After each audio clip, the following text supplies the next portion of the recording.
May Mendoza update. Happy Tuesday, Dabbercats sa Bulaga. Thank you, Yan. Thank you, Yan. Uy, grabe, grand Rewind final the win na comeback. Ang bilis dati, madalas silang back out. Ngayon, sila ang bida sa stage. Yeah! Bidang-bida, Ate Tess, ito ang pinakawalang hoops na nagpasikat ng mga Double Double Dabbercats, one of the Rewind Grand Finalists, the Abstract Dancer! Hinga-hinga muna ng konti. Kinakabahan. Hinga-hinga muna ng konti bago magtamblingan uli. Ha, may tambling pa lang. Kasayaw sa inyong dance hit. Ayan o, Bagong abstract, mas bata, Gen Z. ayos yun ah. Aabangan namin yan. Tapos, i-compare namin kung sino mas magaling sila o kaya. Pareho magaling.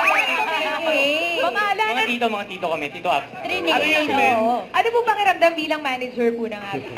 Jordan. Pakiramdam, ano ba yung feeling? Grand finals na Proud na po. proud ako sa kanila kasi umabot nga sila dito. Kinig kami. Oo nga. Yes, pwede po, pwede. Kaya ba? Okay, Dabbercats, gusto niyo ba? Okay. Abstract dancer.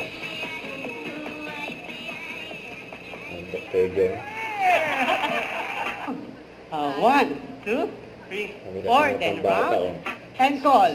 Tap, 2, 3, 4, and head, head, head, head, head. Ayan. Ang galing yun. Dr. John.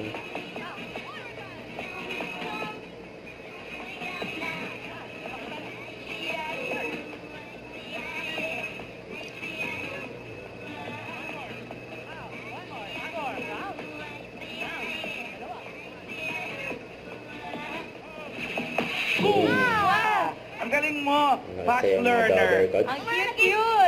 Kaya Kaya po yan Uy, lumalaki. totoo, nag-split to? Wag, baka siya manalo sa grand final. Split mo? Yan, split ito. Sabi na. Di ba nag-split ka din? Oo nga. Hindi naman naka-split na nga. Oh, ito na talaga dahil malapit na ang Grand Finals. Full support ang inyong mga kagrupo at ilang nakatrabaho. Ito sila, panoorin natin. Maraming salamat, Abstract Dancers. Abangan natin ang performances sa Grand Finals. Saturday. Kaya mga Dabbercats, Sabado na, rewind the comeback stage Grand Finals. Huwag kalimutan mag-subscribe, click ang notification bell for more update. Ito po on your reaction vlog. Bye guys, thank you for watching.